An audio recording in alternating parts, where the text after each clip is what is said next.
그래서 오늘 41절에서 51절까지 말씀을 가지고서 6장이 굉장히 긴 장인데 사실은 예수님께서 생명의 떡이다 하는 말씀을 하시는데 그 말이 사실은 반복해서 나오고 있습니다. 그래서 오늘은 이 말씀을 가지고서 믿음이라는 것이 무엇인가, 믿음의 조건들이라고 하는 제목으로 오늘 본문을 좀 살펴봤으면 생각을 합니다.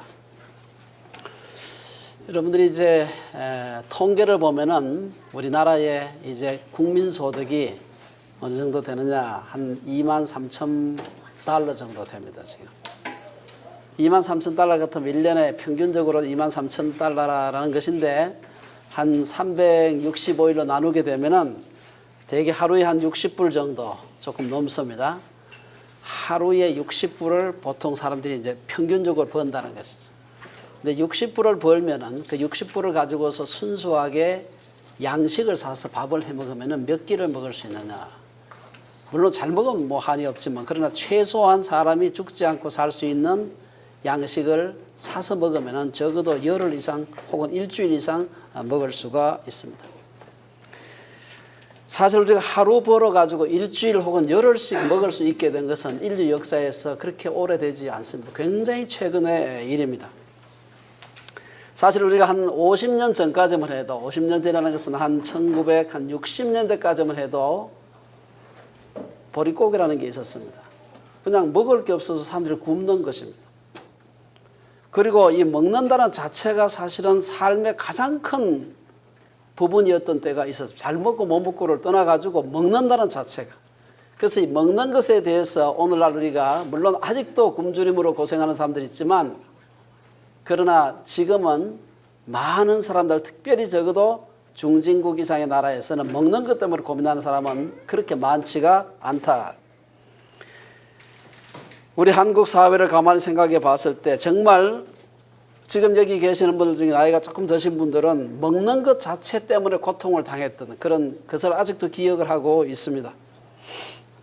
그렇기 때문에 쌀밥을 먹는다 혹은 하루에 3끼를 다 먹는다 하는 자체가 이게 굉장히 굉장한 일이었던 그것을 우리 모두 기억을 하고 있습니다. 그렇기 때문에 무슨 결혼식 잔치라든지 혹은 회갑 잔치라든지 이웃에서 그런 잔치를 하고 하면 고기를 굽기 때문에 냄새가 나죠. 그럼 이웃에서 다 뭐하고 있나 싶어서 먹고 싶어서 대문 앞에 얼쩡거리고 다 오지요. 사실 먹는 것 자체 때문에 고민을 했던 것이 어쩌면 인류의 수천 년 역사 중에서 거의 대부분의 시간 동안 거의 대부분의 사람들은 단순히 먹는 것이 엄청난 문제였던 것을 우리가 볼 수가 있습니다. 아직도 전 세계적으로 먹는 것을 해결하는 것이 가장 큰 삶의 과제인 사람들이 상당히 있습니다. 가난한 나라 또 조금 부유한 나라를 하더라도 가난한 사람들. 그러나 이제는 대부분의 사람들은 그렇지 않습니다. 우리가 알다시피 북한에서는 아직도 하루 3끼 먹는 것 자체가 너무 힘들고 그래서 그냥 굶주림 때문에 탈북을 하고 굶주림 때문에 사람이 팔려가고 그런 비극이 아직도 일어나고 있습니다만은 전 세계적으로 이제는 사람들이 기하를 벗어난 사람들이 굉장히 많습니다. 오늘 우리가 2000년 전 예수님께서 요한복음 6장이 기록되던 그 시기, 그 예수님의 시기를 생각해 보면은 우리가 불과 이 먹는 것 문제를 해결한 것이 얼마 되지 않는데 하물며 2000년 전 예수님께서 사시던 그때는 3끼 먹는 사람이 없었다 그래요. 기록을 보면 대개 1끼 내지 2끼 먹었는데 다이어트 하기 위해서가 아니고 먹을 게 없어서 1끼 내지 2끼. 그래서 우리가 요한복음에 보면은 오병이어의 기적에 대한 얘기가 나오지 않습니까? 오병이어의 기적을 베풀고 난 뒤에 사람들이 예수님을 임금으로 삼으려고 했습니다. 밥 한 끼도 먹고 임금으로 삼으려고 한다는 게 오늘 우리 상식으로는 이해하기가 어렵습니다. 밥 한 끼 잘 먹었다고 해서 당신 좀 우리 왕 좀 돼달라. 근데 요즘 먹을 것이 풍족한 선진국 상황으로서는 이건 굉장히 이해하기가 어렵습니다. 그러나 그 당시에 대부분의 사람들은 한 끼 한 끼 끼니 자체가 굉장히 큰일이었습니다. 그렇기 때문에 예수님께서 먹을 것을 해결하신다, 임금이 되고도 남을 수 있는 것입니다. 우리가 그런 상황을 생각하면서 우리가 오늘 성경을 읽는 것이 중요합니다. 마태복음에 보면은 산상수훈 중에 보면은 마태복음 6장에 보면은 예수님께서 사람들에게 너희들이 무엇을 먹을까 무엇을 입을까 염려하지 말라. 요즘 캐나다에서는 이게 별로 실감이 나지 않습니다. 우리가 잘 먹고 잘 입는 게 문제지 그냥 최소한의 먹고 마시는 것 때문에 염려하지 말라. 누가 염려를 합니까? 그것 때문에 안 하죠. 그러나 2000년 전 예수님 시대 때는 그렇지 않았습니다.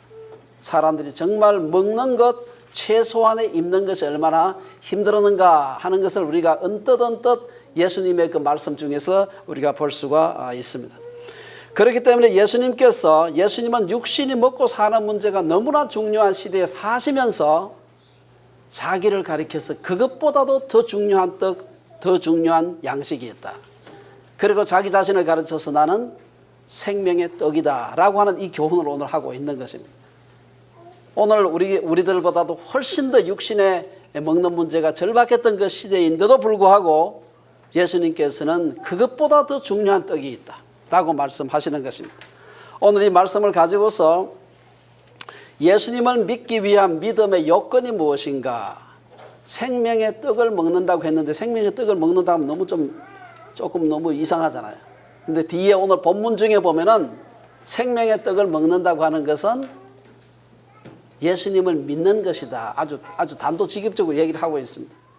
그래서 그 생명의 떡을 먹는 거 예수님을 믿는 예수님에 대한 믿음을 갖는 것에 있어서 몇 가지 조건을 오늘 본문에서 한 3가지 정도로 좀 생각해 볼까 생각을 합니다. 첫째, 오늘 본문에 보면은 41절 42절에 보면은 예수님께서 자기가 하늘에서 내려온 떡이라 하심으로 유대인들이 예수에 대하여 수군거려 가로되 이르되 이는 요셉의 아들 예수가 아니냐. 그 부모를 우리가 아는데 자기가 어찌하여 하늘에서 내려왔다 하느냐. 믿음의 첫 번째 조건으로서 이 겸손, 사람의 겸손을 생각해 볼 수 있습니다. 여기에 보면은 유대인들이 수군거렸다. 수군거린 내용이 무엇이었을까 하면 41절에 그 수군거렸다고 하는데 그것의 내용이 42절에 나옵니다. 우리가 자기 부모를 다 아는데 다 자기의 근본을 아는데 자기가 어떻게 하늘에서 내려왔다고 얘기하느냐 그렇게 얘기하는 것입니다. 이는 요셉의 아들 예수가 아니냐. 그 부모를 우리가 아는데 어찌하여 하늘에서 내려왔다 하느냐. 여기 수군거리다 하는 말은요. 이건 그냥 수군수군 하는 게 아니고요. 사실 불평하고 투정하고 비난하는 것입니다. 이들은 예수님의 권위 있는 주장, 예수님께서 나는 생명의 떡이다, 나는 세상의 빛이다 하는 그 권위 있는 말씀을 듣고는 감히 큰 소리로 당당하게 나서서 이렇게 손가락질하지 못하고 뒤에서 우물우물 예수님에 대해서 불평을 하고 있는 것입니다. 우리는 유대인들의 그 태도로부터 믿음의 첫 번째 요소가 겸손함이다 하는 것을 생각해 볼 수가 있습니다. 본문은 예수님이 누구신지를 모르는 유대인들의 교만을 소개하고 있습니다. 유대인들은 자기들이 예수님을 전혀 알지 못하면서 그들은 자기들이 예수님을 속속들이 잘 알고 있다고 생각을 한 것입니다. 오늘 본문을 보면 그 부모를 우리가 아는데 하는 말이 나옵니다. 요새 말로 한다면 예수님의 근본과 뿌리를 우리가 다 아는데 엉뚱한 소리 한다 이런 말 아니겠습니까? 좀 더 심하게 말하면 이 근본이 요새 제가 사극을 좀 봐가지고 이런 말 자주 나옵니다. 근본이 천출인 주제에 그런 말 아니겠어요? 근본이 천출인 주제에 어찌하여 하늘에서 내려왔다고 하느냐 이 말입니다. 유대인들은 근본을 다 아는데 예수님이 금방지게 자기가 하늘에서 내려온 떡이라고 한다면서 수군거렸다 혹은 비난했습니다. 사실 예수님을 자기들이 다 알고 있다고 유대인들은 생각했는데 예수님을 유대인들은 전혀 모르고 있었습니다. 이 상황을 가리켜서 우리가 한번 옛날 사람이 했던 말 중에서 아주 그 유명한 그 그리스의 그 말 있지 않습니까? 너 자신을 알라. 유대인들은 자기 자신을 모르고 있었습니다. 자기는 자기 자신을 굉장히 잘 안다고 생각했는데 실제로는 전혀 모르고 있었던 것입니다. 자기들은 예수님을 잘 알고 있다고 생각했지만 전혀 예수님 누군지를 모르고 있었다는 것입니다. 사실 자기 자신을 알지 못한다는 것이 무엇입니까? 자기가 모른다고 하는 사실을 모르는 것은 이건 단순한 무지가 아니고 교만입니다. 사실은. 그리고 교만한 사람은 자신의 겸손을 자랑하고요. 겸손한 사람은 자기가 교만해질까 염려하는 것입니다. 나는 다 한다고 주장하는 사람은 이건 아주 골치 아픈 사람입니다. 많이 안다고 하는 것은 그만큼 모르는 것이 많다는 의미이기도 합니다. 좀 말장난 같긴 합니다만은 내가 얼마나 무지한가를 아는 것이 그 사람의 유식함의 정도라고 할 수가 있습니다. 사람들은 어릴 때는 내가 모든 것을 잘 아는 것 같지만 자라면서 공부하면서 많은 사회적인 경험을 하면서 내가 참 모르는 게 너무 많구나. 저는 이 공부를 업으로 삼고 있는 사람인데 이 공부를 업으로 하다 보니까 정말 답답한 사람들이 있습니다. 그게 뭔가 하면은 자기의 전공 분야가 아닌 내용을 어설픈 몇 개 책 읽어보고 다 아는 것처럼 떠들고 다니는 사람이 제일 골치 아픈 사람입니다. 공부를 많이 한 사람은요, 얼마나 많은 것을 모르고 있느냐 하는 것이 그 사람의 유식함의 정도입니다. 아는 정도가 유식함의 정도가 아니고요. 공부를 하나도 안 하면 내가 뭘 모르는지 하나도 모르는 겁니다. 그러나 공부를 많이 하면 이것도 모르고 저것도 모르고 모르는 게 너무 많아요. 오늘 유대인들은 예수님에 대해서 다 안다고 생각했지만 예수님이 봤을 때는 하나도 모르는 그런 사람이었습니다. 그래서 우리가 믿음을 갖는 첫 번째 단계, 예수님이 누구신지를 아는 첫 번째 단계가 뭐냐? 그것은 겸손입니다. 겸손. 내가 모르는 것을 인정하는, 내가 예수님을 몰랐구나 라는 것을 인정할 때 우리의 믿음이 시작될 수가 있는 거예요. 두 번째, 하나님의 은혜가 필요합니다. 43절에서 46절에 보면은 믿음의 둘째 요소로서 하나님의 은혜를 언급하고 있습니다. 그럼 어떤 하나님의 은혜가 필요한가? 첫째는 하나님이 우리를 진리 가운데로 인도해 주시는 은혜가 필요해요. 43절 44절에 뭐라고 얘기합니까? 예수께서 대답하여 이르시되 너희는 서로 수군거리지 말라. 나를 보내신 아버지께서 이끌지 아니하시면 아무도 내게 올 수 없으니 오는 그를 내가 마지막 날에 다시 살리리라. 44절에서 하나님께서 이끌지 아니하시면 아무도 예수님께 나올 수 없다고 말하고 있습니다.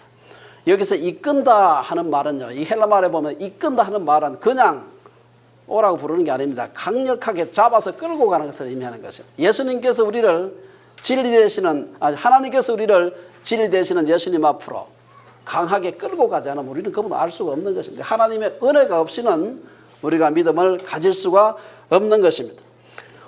37절 앞에서 우리 지난번에 봤던 말씀을 보면은 거기서도 비슷한 표현이 나옵니다. 37절에도 보면은 하나님의 인도의 은혜를 아버지께서 내게 주시는 자는 다 내게로 올 것이요 라고 오늘 사도 요한은 표현하고 있습니다. 아버지께서 내게 주시는 자가 온다. 하나님께서 은혜를 베푸는 자가 내게 오지 다 자기 다리 달렸다고 자기 발로 걸어오는 게 아니다라는 얘기입니다. 비슷하게 39절에서도 예수님을 보내신 하나님의 뜻은 내게 주신 자 중에 내가 하나도 잃어버리지 아니하고 마지막 날에 다시 살리는 이것이니라. 내게 주신 자 중에 누가 줬습니까? 하나님께서 예수님에게 주신 자. 자기 발로 걸어온 것 같지만 하나님께서 예수님 앞으로 인도해 주시는 은혜가 있었기 때문에 사람들이 구원을 받고 믿음을 갖는 것입니다. 다시 말해서 하나님의 인도의 은혜를 받은 자라는 의미입니다. 자기의 결단으로 예수님을 믿기로 한 사람들도 예수님 앞에 나오고 나면은 내가 하나님의 은혜로 여기 나왔구나. 첫 번째 하나님의 은혜, 인도하는 은혜가. 두 번째는 어떤 은혜입니까? 하나님이 가르치는 교육의 은혜가 필요해요. 45절에 보면 선지자의 글에 그들이 다 하나님의 가르침을 받으리라 기록되었은즉 아버지께 듣고 배운 사람마다 내게로 오느니라. 여기 보면은 하나님의 은혜가 어떤 은혜입니까? 가르치고 듣고 배우는 은혜가 필요합니다. 이 동사들은 모두 그 동사가 3개 나오는데 구약 인용한 것까지 포함해서 3개를 말하고 있는데 이 모두가 다 개인적으로 자상하게 교육받는 것을 의미하는 것입니다. 하나님께서 개인적으로 튜터링을 해줘야 돼요. 자세히 가르쳐줘야 우리가 생명의 떡인 예수님을 알 수가 있지 머리 좋다고 IQ 좋다고 자기가 예수님을 발견할 수 있는 것이 아니다라는 것입니다. 하나님이 우리를 자상하게 교육시키지 않으시면 우리는 하나님이 보내신 예수님께 나올 수가 없습니다. 우리가 아는 기독교를 계시종교라 그렇게 계시종교가 뭡니까? 하나님께서 자기 자신을 드러내지 아니하시면 우리가 하나님을 알지 못한다는 것입니다. 성경 아무리 읽어봐도 어떤 사람은 성경 읽어가지고 공산주의자가 되기도 하고요. 어떤 사람은 성경 읽고 있는데 엉뚱한 데로 빠진 사람 굉장히 많습니다. 성경을 읽고 생명의 떡인 예수님을 발견한다는 자체가 하나님의 자상한 교육의 은혜가 있어야 되는 것입니다. 우리는 물론 혼자 설교나 강의를 듣고 혹은 성경을 보고 예수님이 누구신지를 알 수도 있습니다만은 그런 때조차도 하나님께 듣고 배운 것이다 라고 얘기할 수가 있습니다. 왜냐? 똑같이 성경 읽고 똑같이 설교 듣고도 전혀 깨닫지 못하는 사람이 있기 때문입니다. 하나님의 가르침을 받고 예수님에 대한 믿음을 가졌다는 것은 하나님께 듣고 배우는 은혜가 있었다는 것입니다. 하나님께서 우리를 자상하게 교육시키는 것의 절정은 뭡니까? 우리를 교육시키는 것의 가장 중요한 방법은 예수님을 보내신 것입니다. 우리는 하나님의 가르치는 은혜를 받더라도 하나님을 볼 수가 없는데 하나님께서 예수님을 세상에 보내셔가지고 실물로 우리에게 보내주셨기 때문에 우리가 하나님이 저런 분이구나 하는 것을 알게 된 것입니다. 하나님께서 예수님을 우리에게 보내주시지 않았다면, 그래서 예수님을 통해 하나님을 보지 못했다면 우리는 하나님을 볼 수가 없는 것입니다. 세 번째 믿음의 단계가 뭐냐? 세 번째는 사람의 순종입니다. 오늘 47절에서 51절까지 하나님의 은혜가 있더라도 사람이 순종하지 않으면 우리는 믿음을 가질 수가 없습니다. 이것은 하나님의 은혜가 부족해서가 아니라 인간이 하나님의 형상대로 지음받은 자유의지를 가진 존재이기 때문에 하나님께서 순종하지 않으면 능력이 부족해서 아니라 그를 존중해서 하나님께서 그로 하여금 억지로 강제로 로봇처럼 끌고 가지 않으신다는 것입니다. 어떻게 순종해야 됩니까? 47절 48절에 보면 믿기로 결단하는 순종이 필요합니다. 47절에 보면 진실로 너희에게 이르노니 믿는 자는 영생을 가졌나니 내가 곧 생명의 떡이니라. 믿기로 결단하는 순종이 필요합니다. 47절에서 예수님은 믿는 자는 영생을 가졌다라고 말씀하시는데 흥미롭게도 이 말에 목적어가 없어요. 뭐를 믿느냐 하는 얘기가 없습니다. 믿는 자는 영생을 가졌다. 뭐를 믿는 자. 이것이 바로 그 앞뒤 문맥을 살펴보면 48절의 말씀, 즉 예수님이 생명의 떡임을 믿는 자, 그것이 목적어라고 할 수 있습니다. 그리고 48절에서 예수님은 자기 자신을 가리켜서 떡에 비유했습니다. 우리 요한복음에 많이 반복되는 나는 무엇이다 여러 차례 나오는데 오늘 여기서 예수님께서 나는 생명의 떡이다. 헬라말로 에고 에이미 하는 포맷이 여기서 나오는 것입니다. 이미 앞에서 35절에서 나는 생명의 떡이라는 말을 했습니다만 여기 다시 반복하고 있습니다. 여러분, 떡이라고 하면 요즘으로 따지면 조금 고상하게 들리죠. 왜냐하면 밥 먹는 사람보다 빵 먹는 사람이 조금 더 서구화된 것 같고 이래서 조금 고상하게 보이지만 이 정확하게 밥이란 말입니다. 나는 생명의 밥이다 그러면 여러분, 밥이라고 할 때 느낌이 딱 드는 느낌이 있는데 그게 요즘 우리에게 드는 느낌하고 비슷해요. 과거에도. 저 사람은 나한테 밥이야. 쉽게 먹을 수 있고 쉽게 다룰 수 있다는 뜻이죠. 그럼 밥은 무엇이고 먹는 것이 무엇입니까? 우리가 먹는다고 하는 것, 식탁에 무엇을 놓고 먹는다고 하는 것은 크게 두 가지를 전제하고 있는데 하나는 그 음식을 준비하는 사람들의 수고입니다. 수고해서 농부가 농사를 지어야 되고 방아를 찧어가지고 시장에 유통하는 유통업자들이 있어야 되고 마지막으로 그것을 부엌에서 조리해서 음식을 준비하는 사람이 있어야 되는 것입니다. 둘째는 이 음식이라고 하는 것이 사용된 재료들의 희생을 생각하지 않고는 생각할 수가 없는 것입니다.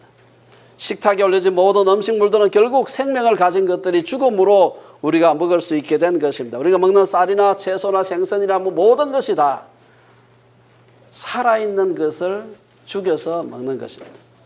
우리가 무엇을 먹고 살아갈 수 있는 에너지를 얻는다는 것에는 다른 사람이나 어떤 존재의 수고와 희생이 전제되어 있다는 사실입니다.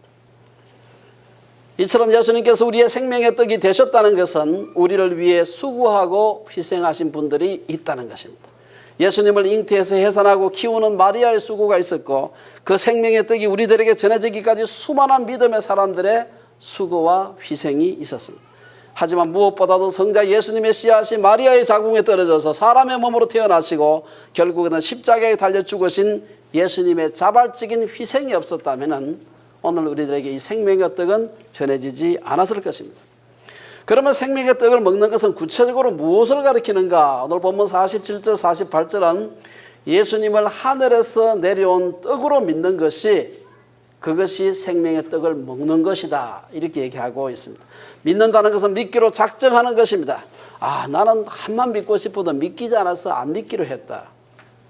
그렇게 말하는 것은 믿음을 능동태가 아닌 수동태로만 생각한 것입니다. 믿음이란 믿겨져야 하는 수동태적인 특성과 내가 믿기로 작정하는 능동태적인 그런 양면이 있다는, 이것이 두 개가 절묘하게 결합된 것이 믿음입니다. 어떤 의미에서 우리가 두 가지 큰 칼빈주의와 알미니안주의의 그 큰 특징도 어느 쪽을 더 강조하느냐 하는 문제인데, 사실은 이 두 가지가 같이 존재해요. 내가 믿기로 작정해야 되는 나의 의지적인 측면이 강조되는 부분이 있는가 하면은, 다 믿고 나서 돌아보니까 내가 믿은 줄 알았는데 다 이게 하나님께서 믿게 해주셨구나 하는 이 수동적인 측면이 이 두 개가 같이 존재하는 것입니다. 예수님을 믿고 신앙생활을 하고 보니 그때 내가 믿게 된 것이 믿게 해주시는 하나님의 은혜가 있었기 때문에 가능하구나 하는 것을 알게 되는 것입니다. 하지만 처음부터 나는 믿겨질 때까지 안 믿겠다라고 하는 것은 그 자체가 불순종입니다. 그 사람은 절대로 믿을 가능성이 없는 것입니다. 두 번째, 어떤 걸 순종해야 됩니까? 오늘 마지막에 보면 하늘의 떡을 먹기로 순종해야 믿음이 생기는 것입니다. 49절에서 51절에 보면은 너희 조상들은 광야에서 만나를 먹었어도 죽었거니와 이는 하늘에서 내려오는 떡이니 사람으로 하여금 먹고 죽지 아니하게 하는 것이니라. 나는 하늘에서 내려온 살아있는 떡이니 사람이 이 떡을 먹으면 영생하리라. 내가 줄 떡은 곧 세상의 생명을 위한 내 살이니라 하시니라. 49절은 우리 육신의 음식의 한계에 대해서 말하고 있습니다. 흔히 우리는 살아가는데 의식주가 필요하다고 말하는데요. 의식주가 뭡니까? 입고 먹고 그다음에 거처할 집이 있어야 된다. 근데 이 세 가지 중에서 다 이제 보는 각도에 따라서 중요성이 조금 다릅니다만 사실은 가장 절박한 것은 음식입니다.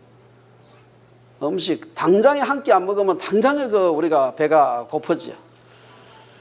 가장 생리적인 욕구 중에서 1차적인 욕구가 이 먹는 것에 대한 것입니다.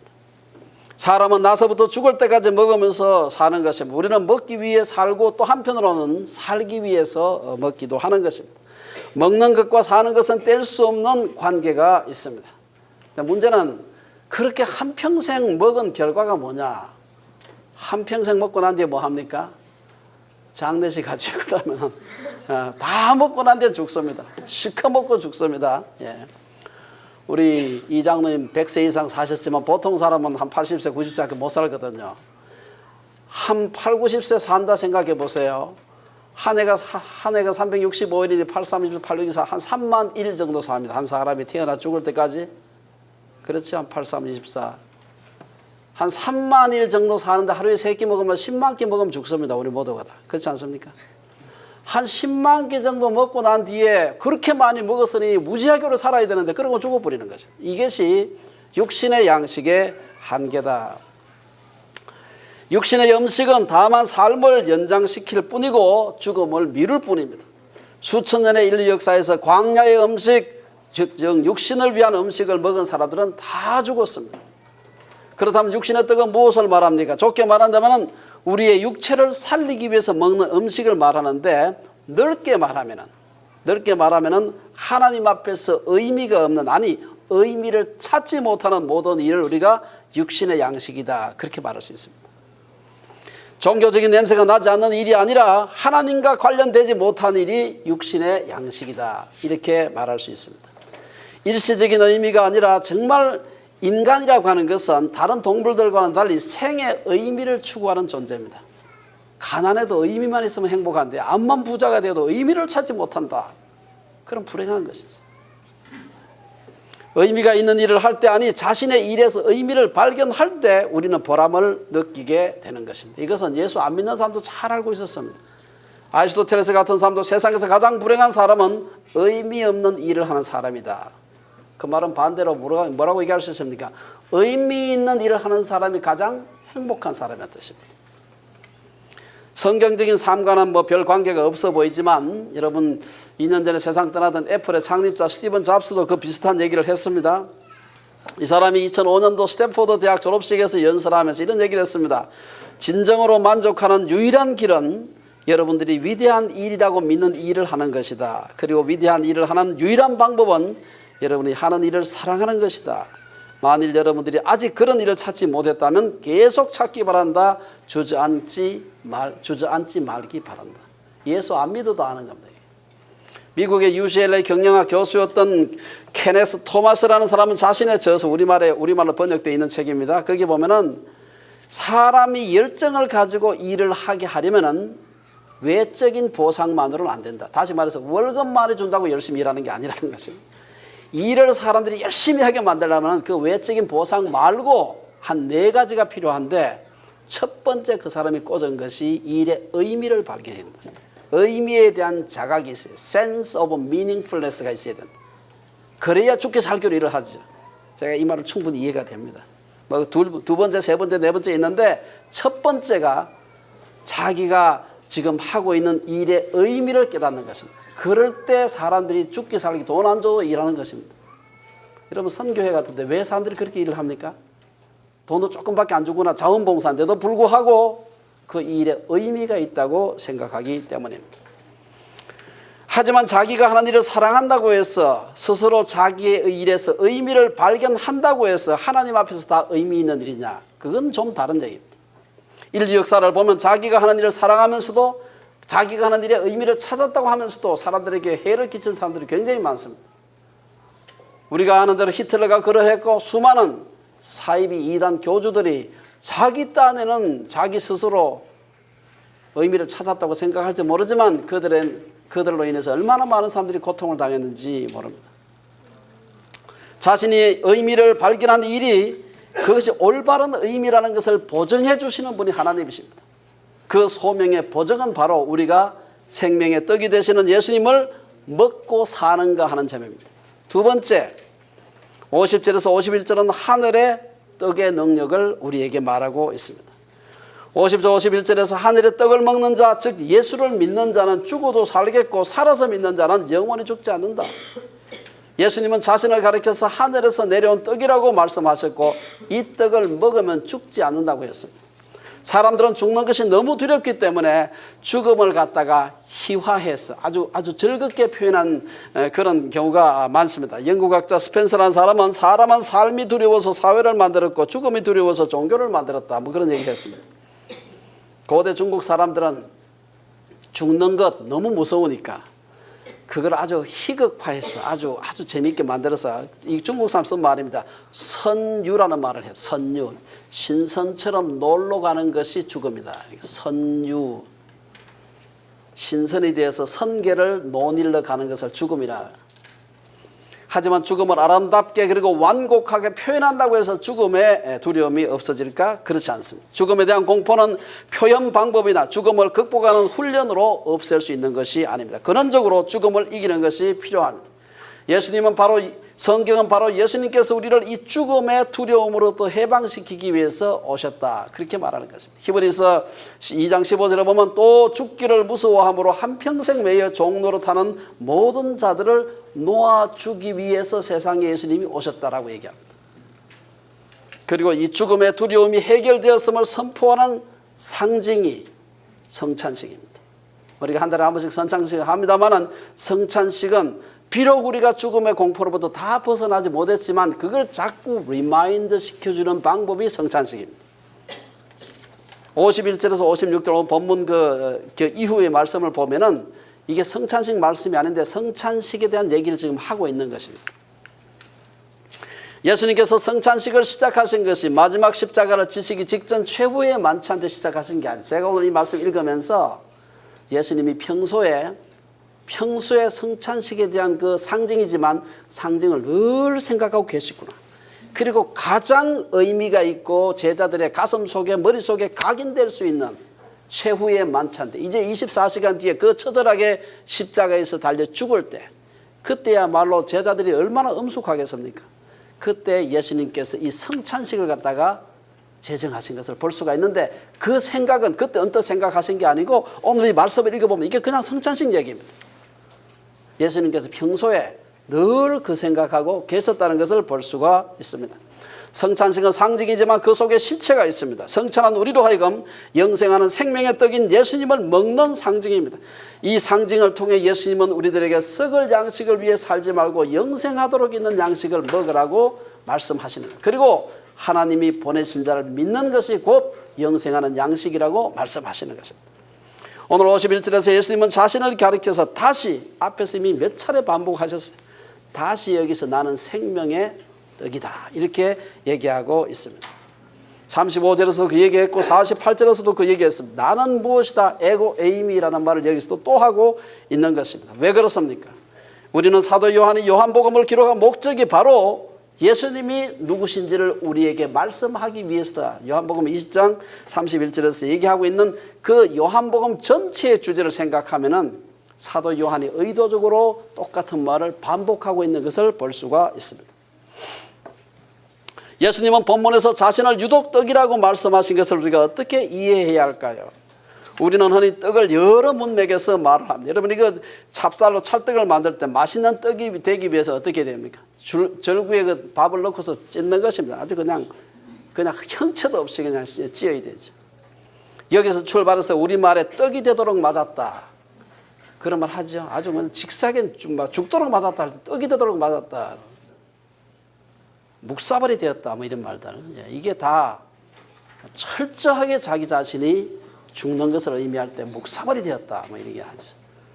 예수님을 생명의 떡으로 믿음을 갖는 떡이 되신 예수님을 먹는 것으로 표현한 것은 기독교 신앙의 아주 독특한 표현입니다. 어느 종교에도 교주를 갖다 먹어라 라고 교주를 씹어 먹어라 이렇게 한 데가 없습니다.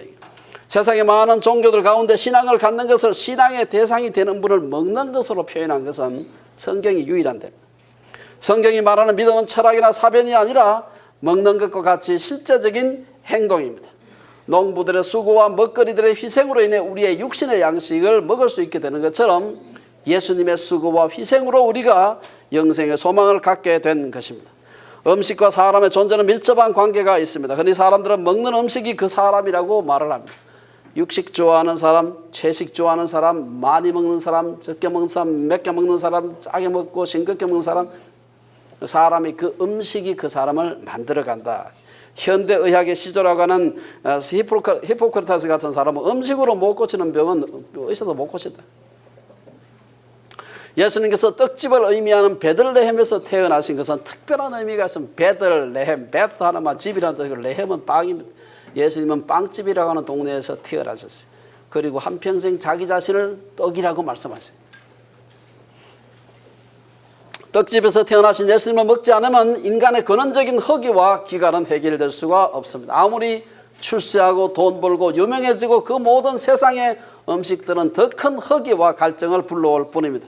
결국 예수님을 먹고 마시지 않으면 인간 실존의 본질적인 허기와 갈증은 해소되지가 않는 것입니다. 어떤 음식을 먹는가에 따라서 체질과 모습, 됨됨이가 달라진다면 우리는 예수님이라는 생명의 떡을 먹어야 되는 것입니다. 그 생명의 떡으로 채워진 정도를 우리는 좀 고상한 용어로 영성이라고 얘기합니다. 스피리추얼리티라고 얘기하죠. 나이가 들어가면서 돈독, 교만의 독, 분노의 독이 우리의 얼굴에 나타나는 것이 아니라 예수의 생명이 점점 더 충만해질 때 우리는 성숙해 간다는 말을 사용할 수가 있는 것입니다. 우리는 예수님이라는 밥을 매일 먹어야 됩니다. 산 자만이 밥을 먹고 먹는 자만이 살 수가 있는 것입니다. 매일 먹는 것이 필요합니다. 생명의 양식은 반드시 자기가 자기 손으로 먹어야 됩니다. 예수님의 몸은 먹는 만큼 자신의 것이 되는 것입니다. 돈도 명예도 잃어버릴 수 있지만 우리의 몸속에 들어온 예수님의 살과 피는 빼앗아갈 수 없고 잃어버릴 수가 없는 것입니다. 생명의 떡을 먹는다는 것은 생명의 떡이 되시는 예수님을 믿는 것을 의미하는 것입니다.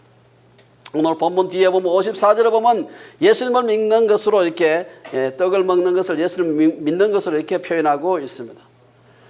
그러면 생명의 떡이 되시는 예수님을 먹으면 육신을 위한 모든 떡은 먹지 않아도 된다는 말인가? 그렇지 않습니다. 예수님만을 먹으면서 산다는 것은 모든 일이 그분을 믿으면서 사는 것을 의미하는 것입니다.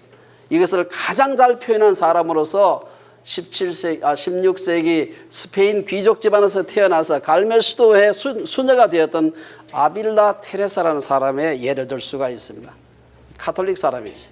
아빌라 테레사는 마르틴 루터의 종교 개혁이 막 불처럼 막 일어나니까 가톨릭에서 반종교 개혁 운동에 앞장섰던 사람입니다.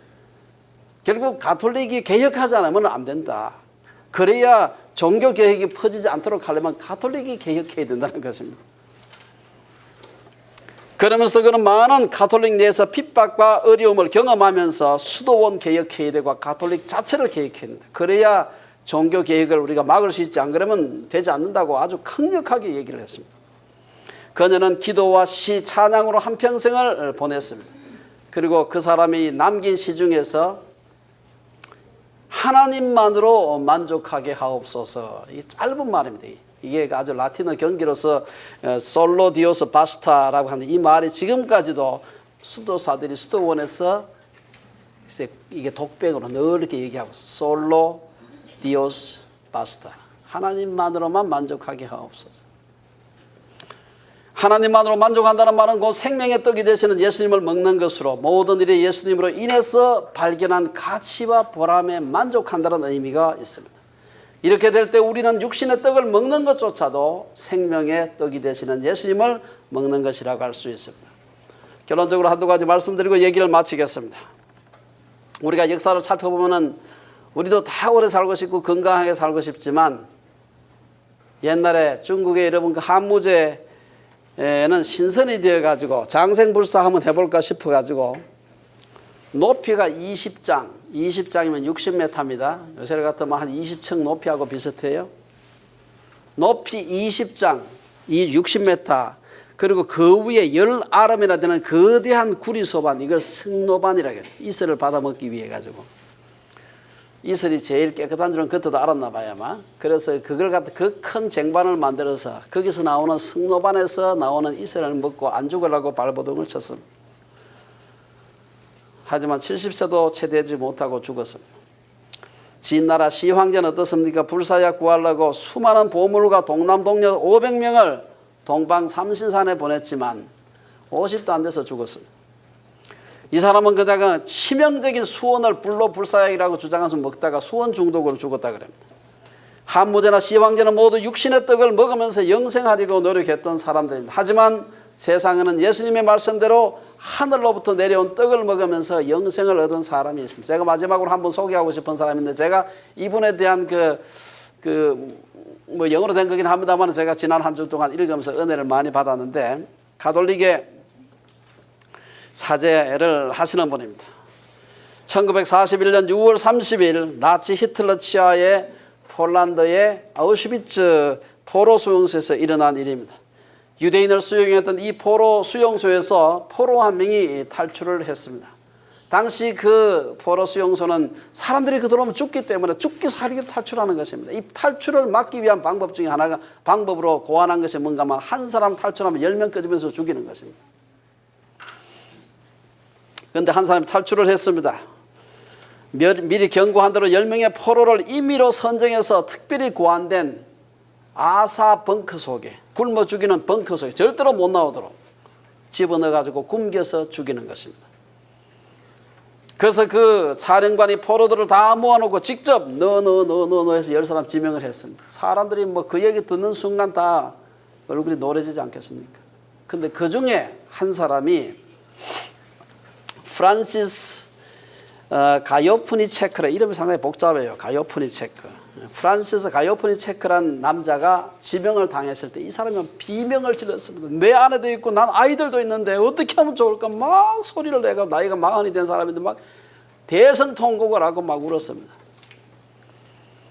그 순간 뒷줄에서 철사로 안경을 만들어 쓴, 눈이 푹 꺼지고 별 특별한 것도 없어 보이는 중년 남자 하나가 줄 밖으로 나와서 모자를 벗고는, 그는 폴란드에서 유대인들의 저항운동을 돕다가 잡혀온 그 신부였습니다. 막시밀란 콜베라는 신부였습니다.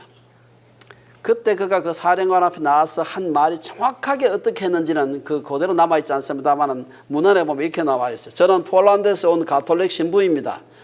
저 사람은 아내와 아이들이 있기 때문에 제가 그의 자리를 대신하겠습니다. 이 수용소 소장은 그의 아내를 그의 요청을 받아들여 가지고 그날 9명의 남자와 함께 한 명의 신부가 아사 벙커 안에 집어넣어졌습니다. 보통의 경우 그 속에 들어가면 100% 죽기 때문에 죽기로 정해진 그 캠프 아사 그 동굴 속에 집어 들어가게 되면 그 안에서 스스로 찢고 뽑고 하다가 굶어 죽기 전에 맞아 죽는데요, 대부분. 그런데 이 콜베 신부님과 9명의 남자가 아사 벙커 안에 들어갔는데 그 속에서 그들은 벌거벗긴 채로. 왜냐하면 나중에 시체 치우기 귀찮다고 옷 다 벗기고 나 빨가벗겨서 이제 그 벙커 속에 집어넣는 것입니다. 거기서 들어가서부터 기도하고 찬송하고. 근데 그렇게 들어가게 되면 물도 안 주고 밥도 안 주기 때문에 보통 한 주 내지 2주 지나면 다 죽는데요. 싸우다 죽고 굶어서 죽고 목말라 죽고. 2주가 지나도 사람들이 6명만 죽고 4명이나 살아남았는데 4명 살아남은 중에 한 사람이 콜베 신부예요. 2주 지나고 난 뒤에 그 아사 벙커를 또 써야 되기 때문에 또 누가 탈출했나 보죠. 사람 죽이려고. 그래가지고 페놀을 주사해가지고 독주사 놓아가지고 죽었습니다. 그때가 1941년 8월 14일 47세의 나이로 막시밀리안 콜베 신부가 세상을 떠나게 됩니다. 그로 인해서 생명을 얻었던 가요프니 체크는 이 사람은 폴란드 하사관이었습니다. 5년 반 동안 수용소에 수감되어 있다가 연합군이 나치 수용소를 점령하면서 석방이 되었습니다. 그리고 1982년에 로마 성베드로 광장에서는 콜베 신부의 시성식이 열렸습니다. 이 시성식이 열렸을 때 요한 바오로 2세는 콜베 신부의 죽음에 대해서 이 사건은 인간 속에 존재하는 모든 증오와 경멸에 대한 승리였습니다. 예수 그리스도께서 이루신 승리와 같은 것입니다.